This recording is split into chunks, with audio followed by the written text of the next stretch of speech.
Shalom Aleihim. Bapak Yahweh memberkati saudara sekalian. Pada pagi ini saudara saya akan ajak untuk kita bersama-sama mempelajari firman Tuhan. Saya beri tema materi saya pagi ini adalah tindakan profetik. Ya, sekali lagi saya beri tema materi saya pagi ini adalah tindakan profetik. Saya ajak untuk saudara yang bawa kitab suci bisa membacanya, menyimak bersama dengan saya. Sementara yang tidak membawa bisa nebeng di sampingnya atau mungkin saudara bisa dengarkan. Saya ambil dari pasal 13, ya, kitab Melechim Bet atau Dua Raja-Raja, pasal 13, dan kita akan membaca mulai ayat 14 sampai ayat yang ke-20. Saya akan bacakan untuk saudara, demikianlah bunyinya. Dan Elisa telah sakit. Dengan penyakitnya ini dapat menyebabkan dia meninggal. Maka Yoas, Raja Israel, datang kepadanya dan menangis di hadapannya serta berkata, "Bapakku, Bapakku, kereta perang Israel dan orang-orangnya yang berkuda." Dan Elisa berkata kepadanya, "Ambillah busur dan anak-anak panah." Dan dia mengambil busur dan anak-anak panah untuk dirinya. Dan dia berkata kepada Raja Israel, "Tariklah busur itu." Lalu ia menariknya. Dan Elisa menaruh tangannya di atas tangan raja, serta berkata, "Bukalah jendela yang di sebelah timur." Dan dia membukanya. Elisa berkata, "Panahlah." Lalu ia memanahnya. Kemudian Elisa berkata, "Itulah anak panah pembebasan Yahweh, anak panah pembebasan dari Aram, karena engkau akan mengalahkan orang-orang Aram di Afek sampai habis." Sesudah itu ia berkata, "Ambillah anak-anak panah itu." Lalu ia mengambilnya. Lalu Elisa berkata kepada Raja Israel, "Pukulkanlah itu ke tanah." Lalu ia memukulkannya 3 kali, kemudian berhenti. Tetapi abdi Elohim itu marah kepadanya serta berkata, "Dengan memukul 5 atau 6 kali, maka engkau akan mengalahkan Aram sampai habis. Tetapi sekarang engkau akan memukul Aram hanya 3 kali." Sesudah itu Elisa mati. Lalu mereka menguburkannya, dan gerombolan Moab sering memasuki negeri itu pada permulaan tahun. Sampai di sini pembacaan kitab suci kita. Bapak Ibu yang terkasih, mari kita renungkan sejenak tentang apa yang dilakukan oleh Elisa ini terhadap Raja Yoas. Ini Raja Yoas, ini Elisa. Kalau kita lihat dari ceritanya tadi, Elisa ini sebetulnya sudah mendekati kematian. Dia sudah sakit-sakitan. Kemudian, saudara, justru di tengah-tengah fisiknya yang sangat lemah ini, Raja Yoas ini datang. Dan dia berkata, "Bapakku, Bapakku, kereta perang Israel dan orang-orangnya yang berkuda." Singkat kata-katanya. Tetapi Elisa ini tahu maksud dari Raja Yoas, bahwa kereta perang Israel dan orang-orangnya berkuda itu tidak mampu menghadapi rombongan atau gerombolan Aram, tentara-tentara Aram. Seperti kita ketahui bahwa Aram ini adalah musuh bebuyutannya orang Israel, saudara-saudara. Dan saat ini Yoas menyadari bahwa kalau dia melakukan peperangan pasti kalah. Dia tahu betul itu. Makanya dia lari kepada Elisa dan minta tolong. Nah, saudara-saudara, lalu apa yang dilakukan Elisa? Nah, ini tindakan profetik. Elisa mengatakan, coba ambil panah sama busur. Nah ini. Sekarang panahlah. Kemudian dipanah. Begitu setelah selesai dipanah, Elisa berkata, ambil panah-panah itu dan pukulkan ke tanah. Tetapi Raja Yoas ini hanya memukulkannya 3 kali. Prak, prak, prak. Selesai. Lalu disitulah Elisa marah dan berkata, kenapa kamu pukul cuma 3 kali? Harusnya 4-5 kali. Maka dengan demikian kamu hanya bisa mengalahkan Aramaik cuma 3 kali. Nah, apa yang sedang dilakukan oleh Elisa pada waktu itu adalah merupakan tindakan profetik.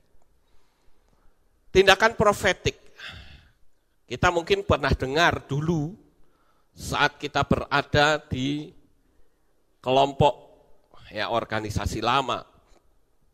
Dan orang-orang Kristen pada umumnya juga tidak asing dengan istilah tindakan profetik. Profetik itu diambil dari kata prophet dalam bahasa Inggris yang artinya nabi atau tindakan kenabian. Jadi suatu gerakan yang kalau kita lihat dari alam supranatural itu ada hubungannya, saudara-saudara. Nah, kembali kita bicara lagi tentang alam roh. Kita bicara lagi tentang vibrasi hati. Nah, oleh karena itu, saudara-saudara, coba kita akan renungkan bersama. Kenapa Elisa melakukan seperti ini? Karena hati Yoas itu ketakutan dan penuh kekhawatiran. Coba kita tanya dulu untuk diri kita masing-masing. Apakah kita juga sama seperti Yoas? Yang hari ini saudara sedang ketakutan? Apakah itu saudara diancam? Apakah saudara menghadapi kerugian? Apakah saudara menghadapi masalah yang besar? Apapun tantangan yang bernuansa negatif yang saat ini sedang menyerang kehidupan saudara, pertanyaannya, apa yang terjadi dengan sikap hati saudara? Apakah kita seperti Yoas yang ketakutan, yang khawatir? Saya kembali lagi mengingatkan bahwa hati kita itu memancarkan energi, vibrasi, memancarkan getaran-getaran energi yang akan ditangkap oleh alam supranatural. Artinya begini, saudara-saudara, ketika hatimu khawatir, maka saudara akan mengakses ke dunia yang penuh dengan energi negatif. Tetapi sebaliknya, ketika saudara berada dalam posisi yang penuh sukacita, maka saudara akan mengakses ke dunia yang penuh dengan mujizat. Saya akan terus tekankan ini, agar saudara betul-betul menjaga sikap hati saudara. Karena selama saudara tidak bisa menjaga sikap hati, maka hidup saudara akan dikalahkan oleh dunia ini. Tidak heran kalau misalnya ada suami istri yang bisa pisah. Tidak heran kalau ada usaha yang bangkrut. Tidak heran kalau ada orang yang menderita stres atau tekanan yang hebat. Dan masih banyak hal-hal yang negatif yang lainnya yang bisa mengakses pada diri orang itu selama dia berada dalam ketakutan dan kekhawatiran. Nah, saudara-saudara, kalau kita melihat ya ini ada seorang yang bernama David R. Hopkins, MD, PhD. Dia membuat penelitian selama 20 tahun, saudara-saudara. Jadi nggak main-main ya, penelitian ini itu dilakukan bukan 1-2 tahun, 1-2 bulan, tapi 20 tahun. Dia membuat sebuah riset, pencarian, dan penelitian. Nah, di sini rupa-rupanya mereka menemukan sesuatu yang sangat luar biasa. Coba kita akan lihat sejenak, saudara-saudara. Di sini ada beberapa kolom. Yang ini adalah kolom level sikap hati kita. Dan ini adalah level energi. Sementara ini adalah level emosi. Dan ini level proses. Saya akan coba untuk terangkan hal ini. Agar Bapak Ibu Saudara nanti bisa ngecek, saya itu masih ada di bawah standar atau sudah di atas. Kalau saudara sudah mencapai titik ke sini, maka keadaan saudara akan penuh dengan mujizat. Ayo kita sama-sama lihat di sini, saudara. Dimulai dari yang paling rendah. Di sini dibagi menjadi 2, yang garis merah ini adalah pembatas. Sementara yang di bawahnya itu adalah disebut force, sementara yang atas itu power. Nah, kalau kita masih berada di bawah sini, itu repot kita bisa naikkan mujizat kita. Nah, ayo sekarang kita akan lihat pelan-pelan, saudara-saudara. Yang pertama adalah rasa malu. Ini perasaan hati ya. Kalau saudara punya rasa malu, itu energinya cuma 20. Kalau orang merasa malu, itu emosinya dia merasa tidak berharga. Yang tentu saja prosesnya yaitu menolak sesuatu atau seseorang.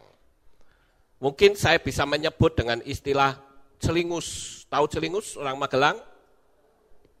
Ketemu orang malu gitu loh. Saya kadangkala suka ketemu dengan orang yang berkata begini, aku malu, loh yang dimaluin apa? Ya karena saya tidak punya kemampuan. Nah ini kan melihatnya di sini, saudara. Sehingga dia menolak seseorang. Dia merasa tidak berharga. Aku malu kok, aku nggak punya apa-apa. Dan energinya cuma 20. Kemudian bagi saudara yang pernah merasa bersalah atau melakukan tindakan kekeliruan, dan saudara dihakimi terus oleh hati saudara, maka posisi saudara hanya berada di tingkat 2 dari bawah, yaitu cuma 30 energinya. Sementara emosinya apa? Menyalahkan orang lain. Ini ngeri loh saudara-saudara. Saya melihat dari penyelidikan David R. Hopkins ini luar biasa. Karena kalau saya renung-renungkan, wah ini cocok untuk kita pakai sebagai indikator. Saya ini sudah berada di posisi yang mana. Nanti saudara akan tahu kenapa saya membawa saudara ke sini. Kemudian, saudara-saudara, kalau orang sudah menyalahkan, maka sikap yang lain adalah dia menghancurkan sesuatu, merasa bersalah. Orang kita hancurkan saja sudah. Ini sikapnya begini. Kemudian orang yang apatis, ini naik lagi ya, orang apatis. Ternyata level energinya cuma 50. Dan emosinya putus asa. Lalu yang dia lakukan adalah menyerah. Ya wes lah, karep-karepe lah. Itu berarti posisi saudara cuma di sini. Apatis. Enggak ada respon. Saudara diajak nyanyi ya cuma diem saja. Diajak angkat tangan, ya cuman diem saja, itu apatis. Ditanya, ya diem. Misalnya saya berkata, saudara paham? Meneng wae. Itu apatis namanya, saudara-saudara. Sebetulnya ketika saya berkata, saudara tahu nggak? Paham nggak? Itu saya betul-betul bertanya supaya saudara nanti pulang dari sini, saudara paham. Kalau enggak, ketika saudara pulang ditanya, tadi firman Tuhannya apa? Sembuh. Yang penting aku teko ibadah. Wah itu repot kalau begitu. Itu apatis, saudara-saudara. Ini. Dia sudah menyerah, udahlah. Kemudian dia naik lagi. Levelnya lebih tinggi, yaitu kesedihan mendalam. Itu energinya cuma 75. Karena kesedihan mendalam itu emosinya adalah menyesali. Saya ambil contoh. Ada suami istri yang selama hidup itu istrinya disia-sia terus. Tetapi pada waktu istrinya itu mati, apalagi dia melihat perilaku istrinya yang betul-betul menolong dan membela suami, maka orang itu akan memiliki kesedihan yang mendalam. Dia akan berkata, kalau saya tahu seperti ini, saya akan cintai istri saya sedalam yang saya bisa. Tapi sekarang istriku sudah mati, apa yang harus aku lakukan? Dia hanya kesedihan yang mendalam. Itu energinya cuma 75. Lalu yang dia lakukan apa? Cuma menyesal. Aduh aku menyesal, kenapa ya dulu waktu hidup kok saya sia-sia. Saya maki-maki, sakemengi, saya hujat. Ternyata istri saya itu memiliki sikap yang luar biasa. Aku tahu justru saat dia sudah mati. Nah, ini. Lalu prosesnya bagaimana? Sikapnya bagaimana? Ya aku merasa tidak berharga. Merasa kecil. Saudara lihat tabel ini, kalau saya renungkan, dahsyat sekali, saudara.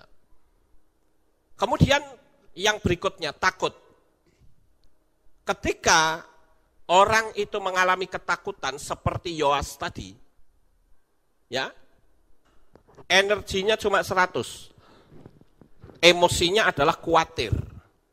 Dan dia menarik diri. Berapa banyak para pemimpin gereja ada di posisi ini. Saya pernah mendengar ada seorang gembala yang sudah paham betul, ngerti betul tentang nama Yahweh. Dan dia sudah memberitakan kepada jemaat. Tetapi, saudara-saudara, tiba-tiba sinode dia mendengar kalau Pak Gembala ini memberitakan nama Yahweh. Lalu dari sinode membuat ancaman. Kalau kamu tetap memanggil nama Yahweh, aku pecat, kamu keluar, aset kembalikan kepada organisasi. Yang terjadi adalah rasa takut yang hebat. Dia khawatir, aduh nanti bagaimana ya? Kalau asetnya ditarik, wah saya nggak makan nih jadinya kalau kayak begini. Akibatnya apa? Dia menarik diri. Yang tadinya sudah menggebu-gebu, tiba-tiba dia mulai tidak lagi memanggil nama Bapa. Dia ketakutan.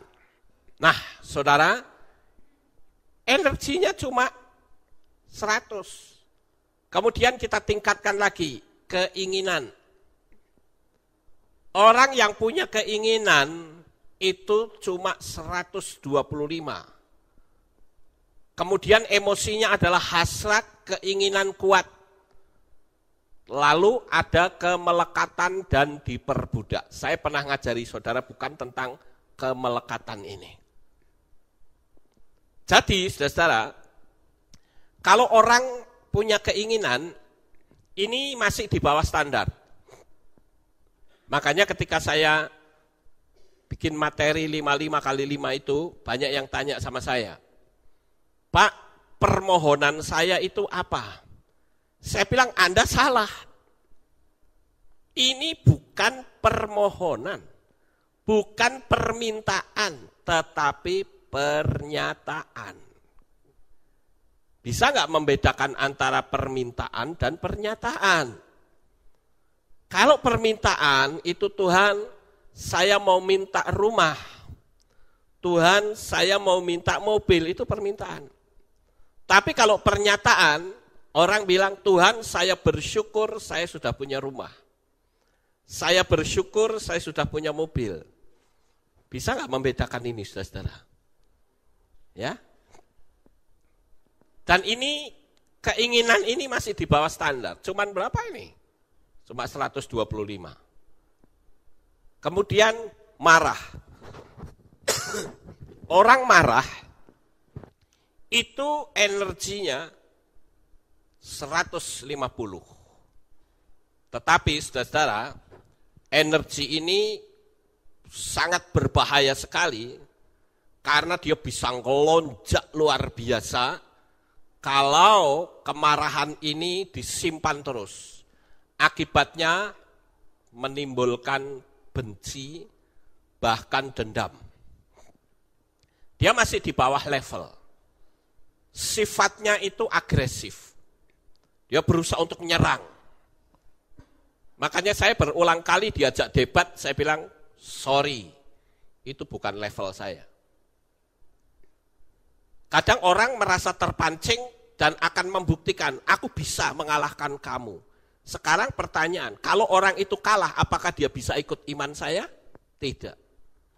Saya bahkan membahasakan dengan polanya saya sendiri. Debat itu sama saja dengan bertengkar pakai tema. Yo, kita bertengkar yo. Mau nggak bertengkar sama saya? Temanya apa? Nah itu debat, saudara-saudara. Jadi saya nggak perlu mengurusin orang-orang yang seperti itu ya. Mungkin saudara berpikir ya, marah ini kan cuma 150. Tapi ingat saudara, ini berada di puncak level paling rendah. Dan yang terakhir yaitu bangga. Bangga ini bisa dikategorikan juga sebagai sombong. Sehingga karena dia sombong, dia akan merendahkan dan menghina orang lain. Itu levelnya 175. Ini di level paling tinggi, tapi di bagian bawah. Tidak heran kalau Lucifer itu dicampakkan karena dia berada di posisi yang paling tinggi, tapi di bagian bawah, di force ini. Ya, di bagian force. Ini paling tinggi, saudara. Jadi kalau kita merasa sombong, kita mesti hati-hati. Karena jangan-jangan kita akan menjadi seperti Lucifer yang dibuang ke bumi ini. Itu sebabnya saya berulang kali mengingatkan. Kalau saudara dulu bisa dengan setia beribadah, tetapi ketika tingkat ekonomi saudara sudah naik, saudara mengabaikan Tuhan. Boro-boro mau dengar khotbah, saudara. Yang saudara lakukan adalah, siapa orang yang bisa saya makan hari ini? Dulu waktu miskin, ya Tuhan saya makan apa besok? Begitu kaya raya. Siapa orang yang bisa saya makan hari ini? Itu berbahaya. Ini di posisi yang paling tinggi, di level force ini, saudara-saudara. Nah sekarang kita tingkatkan lagi. Berani. Orang yang memiliki keberanian, itu levelnya naik, lebih tinggi. Yaitu 200. Lalu emosinya apa? Dia berani afirmasi dan penegasan. Tapi ini di bagian bawah loh, masih di bagian bawah. Walaupun ini sudah memiliki power untuk menembus dunia alam supranatural. Tapi dia masih di bawah. Dia bisa memberdayakan diri. Kemudian netralitas. Netralitas ini artinya dia bersifat netral. Enggak ke sono, enggak ke sini. Dia punya keyakinan, percaya diri. Levelnya lebih naik, 250. Ini terbebas dari keterikatan. Dia enggak mau diikat apapun, itu naik loh levelnya. Kemudian kemauan. Kemauan itu levelnya lebih tinggi, yaitu 310 ini energinya. Sementara emosinya itu optimis.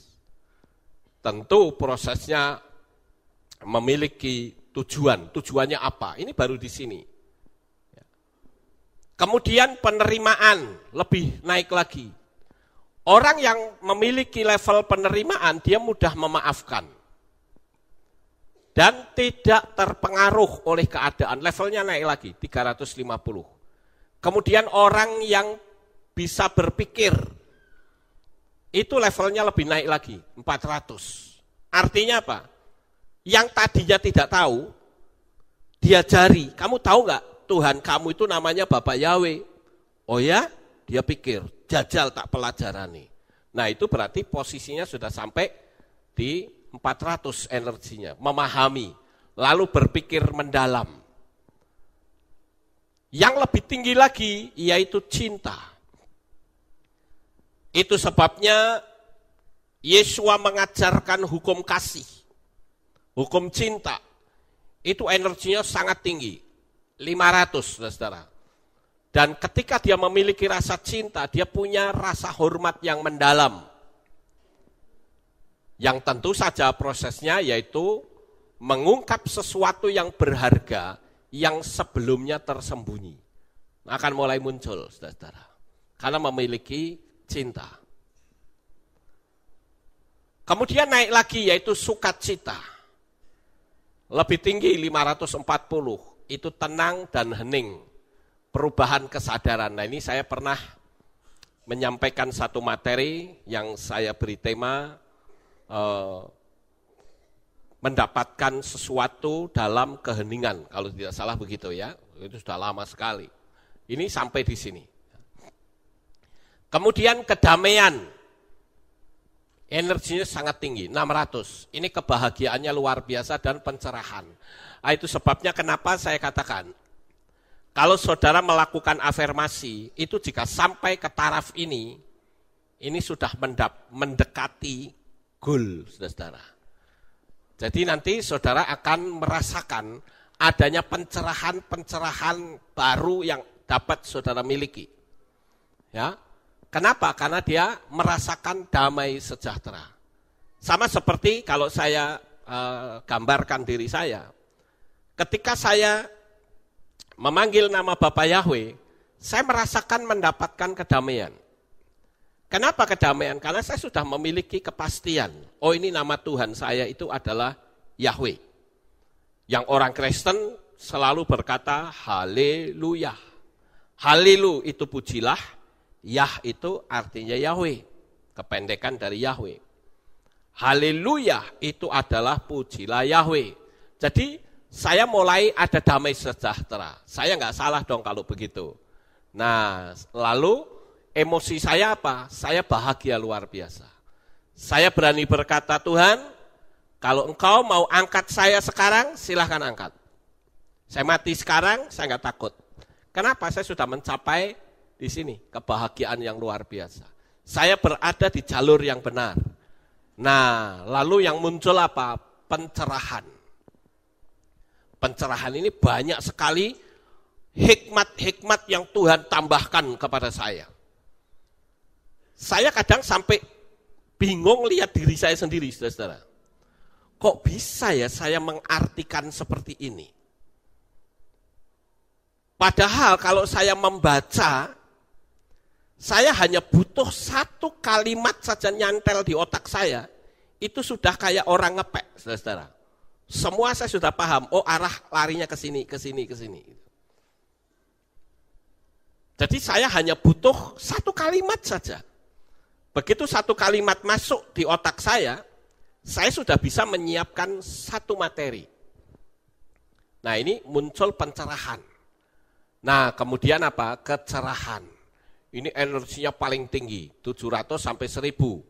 Ini emosinya sudah tak terlukiskan, ini sudah masuk ke dunia alam supranatural yang dahsyat, saudara. Ini memiliki kesadaran murni. Orang yang sudah sampai di sini, apapun yang dia ucapkan mesti jadi. Saya ambil contoh ketika Yesua. Dia berjalan, dia merasa lapar, dia melihat pohon ara. Lalu dia cari buah pohon ara itu. Oh, enggak ada. Langsung Yesua berkata apa? Mulai hari ini, kamu tidak usah berbuah lagi. Tinggal pergi. Besoknya, saudara-saudara, murid-muridnya tercengang. Loh, kok mati pohon aranya? Kering sampai ke akar-akarnya? Itu karena apa? Terobosan dunia alam supranatural. Itu luar biasa. Nah, pertanyaannya sampai di sini kira-kira saudara paham nggak? Nah, kalau tadi Elisa ngomong sama Raja Yoas, jadi kalau begitu Yoas berada di posisi sini, saudara. Takut dan khawatir. Energinya 100. Lalu ditingkatkan oleh Elisa. Caranya apa? Dengan menggunakan tindakan profetik. Sehingga bisa mencapai ini, tingkat yang tertinggi. Tetapi rupa-rupanya logikanya masih ada. Jadi rasa takutnya itu masih belum hilang total, saudara-saudara. Cuma dia mukulnya blak, blak, blak gitu. Tapi sebetulnya kalau Yoas itu betul-betul gemes sama tentara Aram, harusnya begitu Elisa bilang, ayo pukul tanah dengan panah itu. Kan tidak ditulis berapa kali, saudara. Saking gemesnya, buak. Sampai Elisa bilang, tenang, sudah hancur. Nah, itu berarti tingkat levelnya sudah tinggi, saudara. Karena dia gemes banget. Nah, ini adalah sebetulnya meningkatkan dari posisi rasa takut sampai ke level paling tinggi. Itu yang dilakukan oleh Elisa dengan menggunakan panah. Coba kita renungkan sejenak, saudara-saudara. Apa sangkut pautnya antara panah dengan gerombolan tentara Aram? Apa sangkut pautnya? Kan tidak ada. Tetapi dengan Elisa itu suruh memukul dan memanah, itu Elisa sebetulnya sedang mengangkat Yoas untuk masuk dalam alam supranatural. Dia bisa membayangkan, saat aku memanah, yang aku bayangkan adalah tentara Aram. Ketika aku memukul, yang aku pukul adalah tentara Aram. Paham sampai di sini, Bapak Ibu? Ini tindakan profetik. Sekarang kita lihat yang berikutnya. Ada berapa banyak kita yang seperti Yoas. Saat berhadapan dengan masalah, kita cuma bisanya nangis, khawatir, takut, dan gelisah. Selama saudara masih ada di posisi ini, cari mujizat susah, saudara-saudara. Tidak mungkin. Ini yang saya sebut dengan sistemiknya Tuhan. Jadi kalau saudara dalam posisi yang seperti ini, tapi saudara berharap seperti ini, nggak mungkin. Makanya perlu diadakan tindakan profetik. Jangan takut, jangan gelisah. Ya, seharusnya kita tahu bahwa vibrasi hati kita itu akan memancar ke alam semesta. Jadi ketika kita takut, diri kita akan menarik energi buruk atau yang baik. Itu tergantung dari sikap hati kita. Jika buruk yang datang, maka malapetaka yang akan saudara alami. Tetapi jika yang baik yang datang, maka kemenangan yang saudara dapatkan. Paham Bapak Ibu? Jadi itu tergantung dari sikap hati. Kalau sikap hati saudara saja salah, kok saudara mau naik ke atas, mana bisa. Itu ada aturannya di situ. Ada sistemnya Tuhan. Saudara bayangkan, Elisa itu sedang menunggu kematian loh, tapi rohnya tetap kuat. Saya bayangkan barangkali Elisa itu masih kayak begini, aduh udah capek kayak gitu ya, secara fisik dia sudah tua. Masih juga direpotin sama Yoas, masih ketakutan. Nah, oleh karena itu saudara-saudara, saya bisa mengambil kesimpulan dari poin ini adalah, orang bisa saja fisiknya lemah karena sakit. Orang bisa saja fisiknya lemah karena tua. Tetapi belum tentu rohnya itu juga ikut lemah. Buktinya, Elisa, sekalipun dia sudah mau mati, tapi dia bisa membangkitkan energi dari Raja Yoas. Luar biasa sekali bukan? Elisa bahkan pernah menunjukkan kepada Gehasi pembantunya. Saat Gehasi bangun pagi-pagi, dia melihat bahwa tempat di mana dia berada dikepung oleh tentara Aram. Apa yang terjadi? Gehasi itu ketakutan dan berkata, celaka tuanku, celaka. Yang pertama muncul apa? Celaka. Nah kalau ngomong celaka, jadi celaka bener nggak? Jadi, celaka tuanku, celaka. Tentara Aram begitu banyak mengepung kita. Ayo kita lari. Mungkin Gehasi akan berkata, ayo kita lari yuk. Apakah Elisa berkata, mana tentaranya mana? Oh iya itu, ayo kita lari. Elisa tidak begitu, saudara. Begitu Gehasi berkata, celaka tuanku, tentara Aram mengepung kita. Elisa bilang, jangan takut. Itu yang pertama. Begitu dia berkata, jangan takut, si Gehasi bingung. Bagaimana tidak takut orang secara fisik seperti itu kok. Lalu Elisa berkata, dia berdoa, Bapa buka mata bujangku supaya dia bisa melihat. Pada saat dia membuka mata, dia melihat ada tentara yang tidak kelihatan mata, yaitu para malaikat yang mengelilingi dia. Dia baru percaya, oh iya ya, kita banyak dikelilingi oleh malaikat. Kira-kira paham Bapak Ibu? Apakah pada waktu itu Gehasi buta? Enggak. Dia hanya melihat di mata jasmani, tapi mata batinnya yang tidak bisa melihat. Tapi ketika mata batinnya itu dibuka, dia baru melihat, oh ada tentara surgawi, tentara Syamayim yang mengelilingi kita. Sehingga Gehasi yang tadinya takut menjadi berani. Kita lanjut, saudara-saudara. Pikiran Elisa itu ditujukan pada Raja Yoas untuk masuk ke dalam dunia yang lain yang sama dengan bayangan Elisa. Tetapi sayangnya Elisa tidak memberitahu terlebih dahulu bahwa dengan memanah berarti mendapatkan kemenangan. Sayangnya di situ.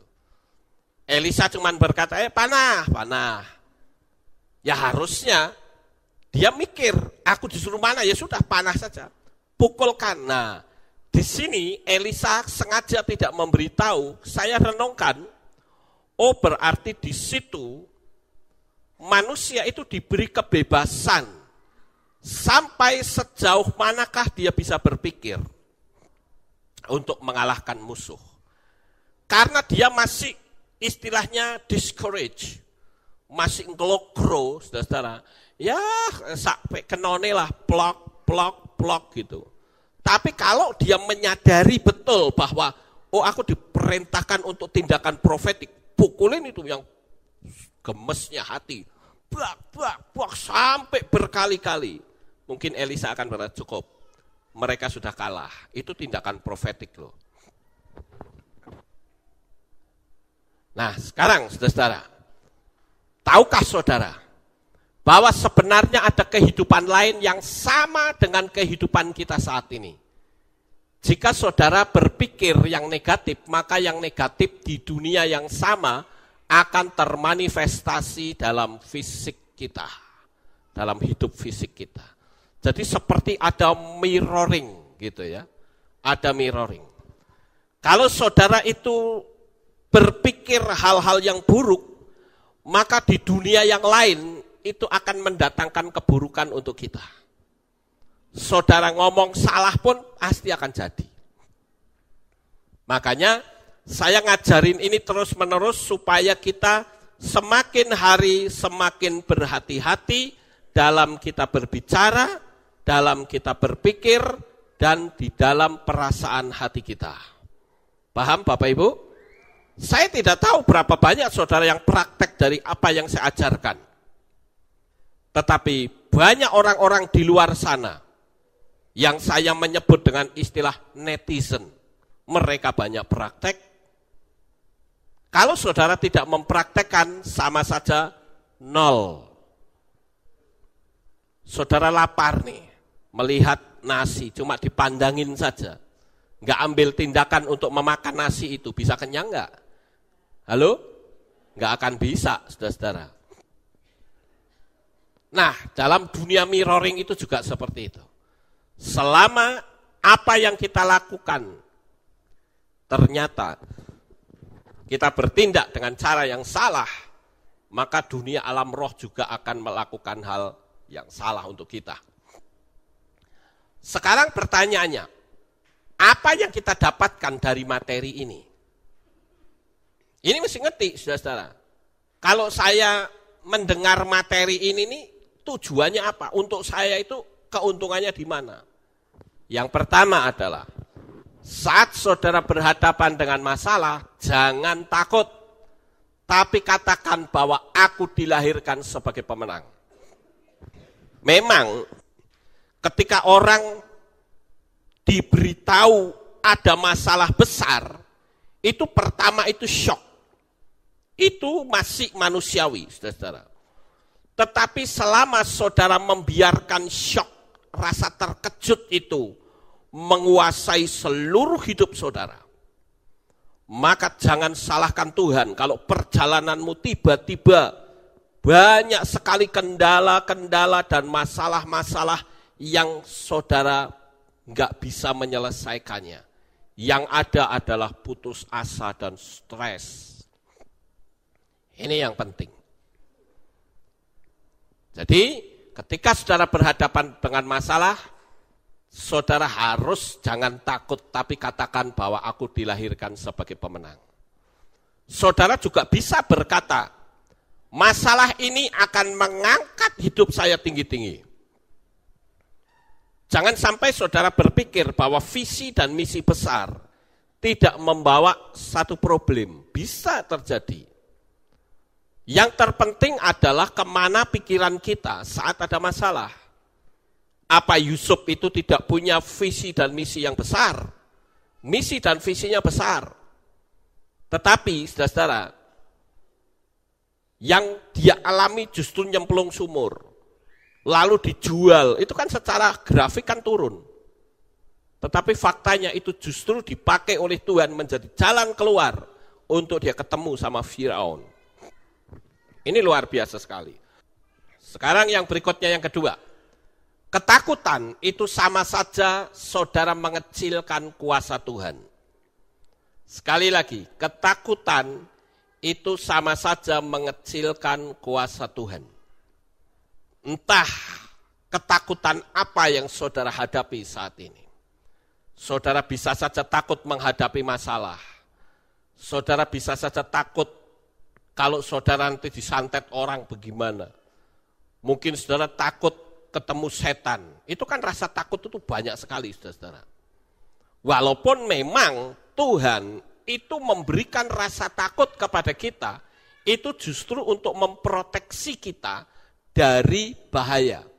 Saya ambil contoh. Kalau kita tidak diberi rasa takut, kita ada dalam bahaya. Misalnya kita tahu ada singa, lalu kita tidak takut, mungkin kita bisa dimakan sama singa itu.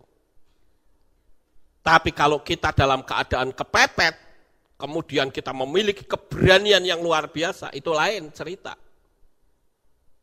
Jadi rasa takut itu juga Tuhan berikan, tapi sampai batas kewajaran. Kalau saudara baru sakit kepala saja sudah pikirannya aku kena kanker otak, itu kan nggak wajar, saudara. Saudara baru sakit, jantungnya deg-degan, lalu saudara bilang, waduh aku kena jantung ini, mati ini sebentar lagi.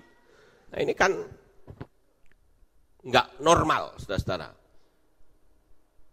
Kemudian yang kedua, lakukan tindakan profetik sesuai dengan kondisi masing-masing. Saudara bisa loh lakukan tindakan profetik dengan cara apapun. Ya, saya akan tunjukkan kepada saudara bahwa kitab suci kita itu penuh dengan tindakan profetik. Bagaimana Mose disuruh Tuhan untuk melakukan tindakan profetik? Di dalam kitab Shemot atau Keluaran pasal 14 ayat 15 sampai 21. Bayangkan bangsa Israel pada waktu itu sedang gelisah hatinya. Bagaimana tidak gelisah? Di belakang sana ada tentara Firaun yang siap untuk memusnahkan dia. Sementara di depan itu ada lautan Kolsom. Bagaimana mereka bisa lolos dari bahaya? Secara hukum logika, bangsa Israel pasti mati. Betul ya Bapak Ibu? Hukum logikanya gitu. Nah, saya gambarkan diri kita. Kita ada di posisi Mose atau ada di posisi bangsa Israel. Kalau ada di posisinya bangsa Israel, kita teriak-teriak. Tuh kan, kamu sih bawa aku keluar dari Mesir. Jadi kita mati dari sini. Kenapa sih kok kamu tidak biarkan saja aku di Mesir jadi budak, nggak apa-apa, yang penting hidup. Kita mau lari kemana coba tuh, mereka sudah kepung kita, mereka mau bunuh kita. Kita mau lari kemana? Di depan kita ada lautan yang besar. Lalu di situ Tuhan nunjui cara profetik. Tuhan katakan kepada Mose, angkat tongkatmu dan belah laut. Sekarang pertanyaan saya, saudara-saudara. Bisa enggak Tuhan tidak perlu memerintahkan Mose untuk mengangkat tangan, langsung lautnya dibelah begitu saja? Bisa nggak kira-kira? Bisa. Tapi kenapa Mose harus suruh ngangkat tangan dulu? Gitu loh. Itu tindakan profetik, saudara. Sampai di sini paham? Ya, kita lanjut. Nah ini, hal seperti inilah juga yang terjadi pada saat Bileam melayangkan doa berkat kepada Israel. Dia harus pada posisi melihat perkemahan Israel. Kalau saudara bisa melihat di kitab Bamidbar atau kitab Bilangan 24 ayat 2. Kita mungkin kalau bicara tentang Bileam, yang kita ingat pasti peristiwa ini. Keledainya Bileam ngajak ngomong, malah diajak debat, kusir sama Bileam. Maka saya kalau melihat peristiwa ini sakjane yang goblok itu keledainya apa Bileamnya. Ya toh? Keledainya deprok nih. Bileam bilang, "Ayo jalan." Lah kok keledainya bilang begini, "Aku enggak mau jalan." Harusnya Bileam itu kaget. Betul ya, saudara-saudara? Harusnya kaget. Loh, kok keledai saya bisa ngomong? Wah, ini dijual mahal ini. Ya toh? Harusnya kan begitu. Tapi faktanya malah diajak debat kusir, saudara-saudara. Nah ini sih goblok tuh saja nih Bileamnya apa keledainya, gitu loh. Oh keledai kok diajak debat. Harusnya dia terbuka, kaget. Loh kok keledaiku bisa ngomong. Ini kan kegoblokannya si Bileam, saudara-saudara. Nah tetapi, ya sudah. Ada malaikat kan, dia deprok, takut kan. Malaikatnya bawa pedang, bayangin saudara. Tapi ini Bileam nih jengkel, keledainya digebukin sak kemengin saudara. Ayo jalan nggak? Ayo swabet saudara. Akhirnya apa? Dia jalan, malaikatnya hilang. Jalan, ya wes jalan. Begitu sampai di bukit, kan sudah dibayar tuh Bileam. Ayo kutuki bangsa Israel yang sedang berkemah, lalu kamu nanti dapat uang. Sudah aku bayar loh ya, silahkan uang PN. Apa yang dilakukan oleh Bileam, saudara? Dia melihat di sebelah sana ada perkemahan Israel, dia menghadapkan tubuhnya ke Israel, ke tentara Israel. Dan dari atas bukit dia mengutuki Israel. Tapi sayangnya yang keluar bukan kutuk tapi malah berkat. Lidahnya dipelintir oleh Tuhan, yang keluar bukan terkutuklah engkau gitu. Yang keluar dari mulutnya Bileam, diberkatilah engkau Israel. Musuh-musuhnya jengkel, aku harus ngetu duit nih. Saya sudah keluarkan uang untuk kamu, tak bayar kamu ngutuki Israel, kok sekarang kamu memberkati, kurang ajar. Kalau mungkin saya gambarkan dengan bahasa bebas, saya bisa bilang, di duitnya balik.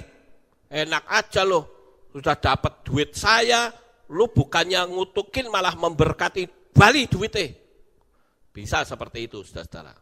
Tetapi yang ingin saya soroti di sini adalah Bileam menghadapkan dirinya ke tentara Israel. Dia tidak ke sana tentara Israel, terkutuk enggak, dia menghadap, saudara-saudara. Ini tindakan profetik. Sampai di sini paham? Nanti saudara akan lanjut lihat seterusnya. Kemudian mengitari tembok Yeriko juga merupakan tindakan profetik dan ini memerlukan waktu 13 kali putaran. Ini tindakan profetik loh. Kenapa? Karena kalau dipikir dengan logika, mungkin orang-orang Yeriko berkata, kita nonton orang gila yuk. Tiap pagi mereka kelilingi, emangnya tembok buatan mbahmu apa? Bisa kan seperti itu, saudara-saudara? Temboknya itu tebal, di atas tembok itu bahkan ada rumahnya Rahab si pelacur. Mereka kelilingi, begitu dikelilingi yang di atas tembok, orang gila, ngapain lu orang gila, kan bisa seperti itu. Tapi Yosua sudah diberitahu oleh Tuhan, jangan kamu ngomong apapun, menengo wae. Wes kamu dihina wes menengo, diem saja. Nah sekarang pertanyaan, kalau saudara dihina bagaimana? Ayo. Saudara melakukan tindakan profetik, dihina bagaimana? Kita bales omongan, gagal, saudara-saudara. Ini tindakan profetik. Kelilingi satu kali, tapi pada hari yang ke-7, Tuhan ngomong sama Yosua, kamu kiteri 7 kali. Kamu bangun pagi-pagi. Dan waktu dia ngitari, apa yang terjadi? Teriakan bangsa Israel mampu merobohkan tembok Yeriko. Ini sangat luar biasa, saudara-saudara. Walaupun saya tahu background dari robohnya tembok Yeriko, itu ketika saya membaca sebuah buku dari seorang pendeta yang didatangi oleh malaikat Mikael. Kalau tidak salah nama pendeta itu adalah Roland Buck. Roland Buck ini pada suatu malam dia didatangi oleh malaikat perang, malaikat Mikael. Dan waktu dia didatangi, ternyata dia mendatangi pendeta ini, itu tidak cuma 1 kali, tapi berkali-kali. Sehingga dipakai kesempatan untuk dia bertanya. Kalau tidak salah bukunya itu, judulnya itu Kunjungan Utusan Surgawi. Kalau nggak salah, karena saya baca itu sudah lama sekali, sudah puluhan tahun yang lalu. Ketika saya baru masuk Magelang. Tetapi yang menarik di situ adalah Roland Buck ini tanya sama malaikat Mikael. Coba ceritakan peristiwa Yeriko. Bangsa Israel mengelilingi tembok Yeriko itu bagaimana ceritanya? Malaikat itu cerita persis seperti yang ditulis oleh kitab suci. Dan malaikat itu berkata, saya sudah diberitahu oleh Tuhan, kalau nanti sudah mengelilingi 7 kali di hari yang terakhir dan mereka teriak, Tuhan bilang, kerahkan pasukanmu, robohkan semua tembok Yeriko, kecuali rumahnya Rahab. Jadi tindakan profetik ini tentu menyangkut dunia alam supranatural. Sampai di sini paham Bapak Ibu? Ini luar biasa loh. Apalagi mereka dengan menggunakan senjata lengkap, formasinya pun diatur. Itu tindakan profetik semua. Tetapi sayang sekali banyak orang yang hanya menganggap ini ya sebuah cerita biasa, tapi tidak pernah kita masukkan ke dunia alam supranatural. Kemudian tindakan profetik yang lain. Saat Mose yang tangannya terangkat dan yang turun memberi efek kemenangan serta kekalahan bangsa Israel di medan pertempuran. Saat bangsa Israel berperang melawan bangsa Amalek. Sehingga harus ditopang oleh Harun dan Hur. Ini kan aneh, saudara. Waktu Mose mengangkat tangan, bangsa Israel perangnya menang. Tapi kan lama-lama capek, saudara. Tangannya turun, kalah bangsa Israel. Apa kaitannya tangan naik sama tangan turun? Ayo, pernah nggak kita mikir, saudara-saudara? Ini tindakan profetik. Ya toh? Naik turun kok bisa kalah menang. Gimana itu? Itu tindakan profetik. Makanya ketika naik gini, wah ya kemeng tuh tangannya, saudara-saudara. Turun gini, wah bangsa Israel kocar-kacir. Akhirnya apa? Ada inisiatif dari Harun dan Hur menopang tangannya. Mungkin si Harun Hur bilang, wes Pak, duduk awai tak cekelane tanganmu, cekeli gini. Walaupun kemengnya luar biasa, tapi menang, saudara. Lalu apa kaitannya tangan naik sama turun dengan peperangan itu menang? Itulah tindakan profetik, saudara. Nah sekarang, kita bisa juga melakukan tindakan profetik dengan cara apa? Mengangkat tangan, melompat, menginjak-injak, ya kalau saudaranya menginjak-injak musuh gitu kan, ya apa yang ada di pikiran saudara, menginjak-injak apa, gitu loh, menginjak-injak masalah saudara, kan bisa seperti itu, paham nggak kira-kira, ya? Kemudian mengitari, mengelilingi, bergandengan tangan, membuat formasi, ini tindakan profetik, saudara. Misalnya saya bilang, ayo supaya kita, mungkin ya, ini contoh saja. Karena kehilat kita penuh dengan masalah gitu ya, misal. Dan saya berharap tidak akan terjadi. Karena masalah saling mencurigai, saya bilang, ayo mulai saat ini bergandengan tangan semua kita berdoa. Waktu bergandengan tangan, itu tindakan profetik, saudara. Saya dengan istri pada saat mau tidur, saya selalu bergandengan tangan. Saya naikkan Shema Yisrael. Saya berdoa untuk anak, cucu, menantu, semua saya doakan dan seluruh jemaat. Itu yang saya lakukan tiap-tiap hari, tiap-tiap malam. Kenapa? Karena menyadari saudara tanpa dukungan doa, bahaya kondisi saudara. Jadi biarlah saya terus mengangkat tangan. Untuk saya terus berdoa supaya saudara hidup dalam kemenangan dari Bapa Yahweh. Nah ini saudara, ini tindakan profetik. Kita lanjut. Nah, saya pernah melakukan tindakan profetik saat ada suami istri yang nyaris cerai karena suaminya mencintai pelacur di lokalisasi. Ini beberapa tahun yang lalu, sudah lama, saudara-saudara. Saya minta foto mereka, saya bilang, kamu tahu nggak? perempuan yang mencintai suamimu, itu kan kamu bilang dia pelacur di lokalisasi. Kamu punya nggak fotonya? Punya Pak, kasih saya.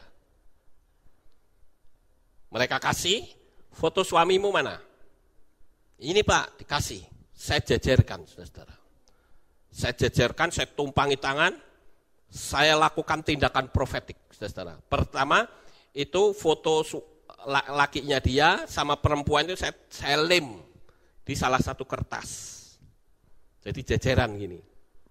Saya tumpangi tangan dan saya katakan, hai engkau perempuan yang mencintai suami dari orang ini, saya katakan engkau harus putus sekarang juga.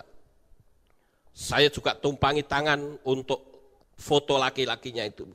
Saya katakan kamu kembali kepada istrimu. Lalu saya angkat 2 foto tadi, kemudian saya robek. Dalam nama Tuhan Yesus Hamasiah saya sobek. Enggak lama, saudara. Kalau enggak salah 1 bulan lah dari peristiwa itu. Saya dikabari, Pak, terima kasih suami saya sudah kembali. Perempuan itu ternyata mau ngereti suami saya, dan suami saya akhirnya ngerti, dia sekarang kembali kepada saya. Pertanyaannya, itu efek dari tindakan profetik enggak? Iya. Itu, hati-hati. Saya juga pernah melakukan sesuatu. Ada seseorang yang jahil di sebuah perusahaan. Saya lakukan tindakan profetik, saya dikasih tahu sama teman saya. Pak, orang ini mau buat curang di perusahaan saya. Oke, saya minta fotonya. Ambil fotonya, saya pergi ke sini, saudara, ke mimbar ini. Saya taruh fotonya di sini. Lalu saya niup shofar. Pup, gitu.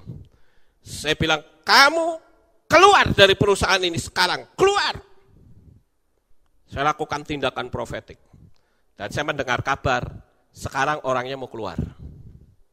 Pertanyaannya, itu efek dari tindakan profetik enggak? Iya. Saudara bisa lakukan itu di rumah? Bisa. Gitu loh. Kemudian benda-benda juga bisa dipakai sebagai tindakan profetik. Orang sakit yang memegang ujung jumbai jubah Yesua, dia sembuh. Seorang perempuan yang sakit pendarahan, dia berkata dalam hati, asal aku jamah ujung jumbai jubahnya. Nah ini banyak orang yang salah ngerti, saudara. Dia berpikir, ujung jumbai jubah itu ya jubah kayak FPI itu loh. Lalu bawahnya ada kelawer-kelawernya dipegang. Salah, saudara.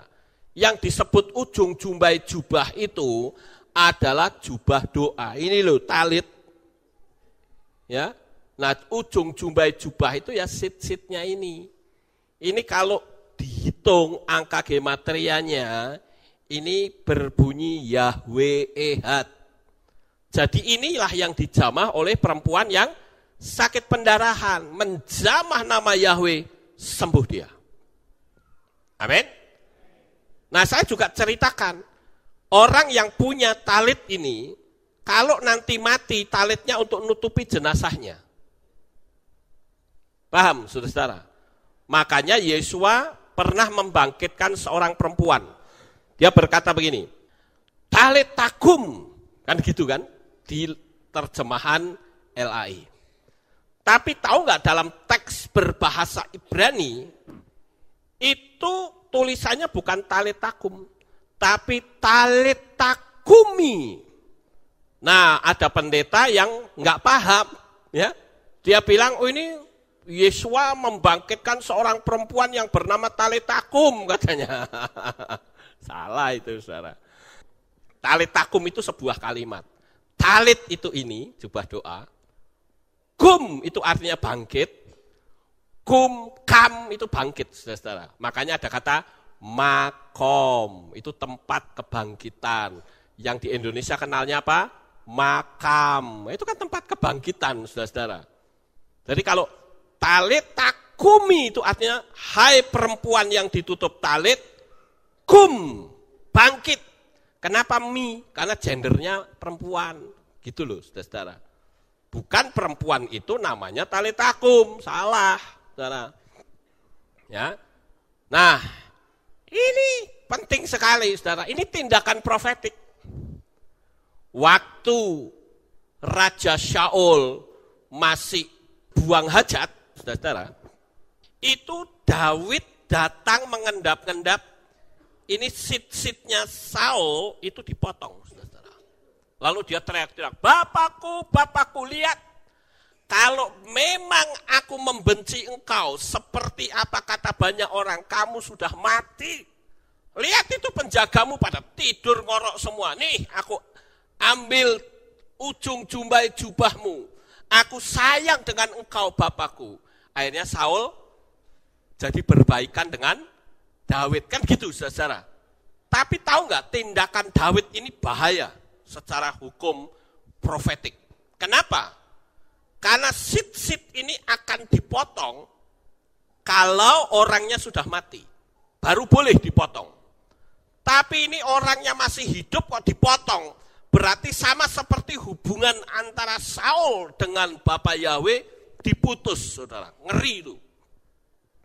Sampai di sini paham, Bapak Ibu? Ya. Nah ini. Kemudian, contoh yang lain, profetik juga. Sapu tangan Rabi Saul atau Rasul Paulus atau kain yang pernah dipakai oleh Saulus menyimpan urapan yang dialirkan dari tubuh yang diurapi. Hal ini ditiru juga oleh dukun-dukun atas petunjuk setan.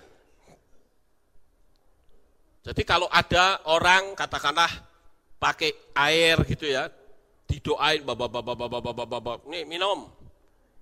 Kan suka begitu kan dukun, saudara. Itu tuh nyontoh kita gitu loh.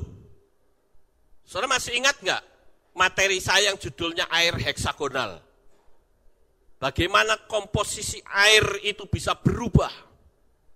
Kemarin teman saya, saudara Melki, yang saya bikin video untuk saya iklankan warungnya, warung super dahsyat. Dia kasih gambar sama saya, saudara. Dia bilang, Papi, saya bikin percobaan seperti yang Papi sampaikan. Dia bikin 3 gelas, saudara. Lalu gelasnya itu dikasih kertas, yang satu berisi kutukan, yang satu cuman kata-kata yang netral, dan satunya lagi kata-kata yang penuh mujizat dan berkat. Didiamkan selama beberapa hari dengan air yang sama. Ternyata air yang ditulis kata-kata kutukan itu keruh. Saya dikasih gambarnya. Dia bilang, wah, apa sih Papi sampaikan itu benar. Nah itu sebabnya, saudara-saudara, ini juga yang disebut dengan tindakan profetik. Paham, saudara-saudara? Nah ini yang saya lakukan. Kemudian juga ada doa keliling, itu juga merupakan tindakan profetik. Kalau di kehilat kita, saat membakar tulisan dosa-dosa kita, itu juga tindakan profetik. Paham, saudara? Di perayaan apa, saudara masih ingat? Perayaan apakah saya perintahkan jemaat untuk nulis dosa-dosa saudara, lalu kita bakar di drum di depan sini. Itu hari raya apa? Ingat? Hari raya Yom Kippur. Dan berkali-kali ketika saya foto itu apinya membentuk sebuah fenomena yang sangat mengerikan. Untuk yang pertama kali dulu ada fenomena gambar api itu persis dengan sesembahan kita yang dulu, kekasih kita yang dulu yang sudah kita cerai, saudara-saudara. Ngeri sekali loh. Itu tindakan profetik. Orang meniup shofar juga bikin setan takut. Saya nggak tahu kenapa ya, modulasi atau vibrasi dari suara shofar itu bikin setan ketakutan, saudara. Ya, Jadi melalui tindakan-tindakan profetik ini saudara bisa lakukan sendiri di rumah. Terserah saudara mau lakukan apapun, yang penting saudara lakukan itu dengan hati yang penuh keyakinan dan mujizat pasti terjadi dalam hidup saudara. Sukses besar untuk saudara, Bapak Yahweh memberkati. Haleluya.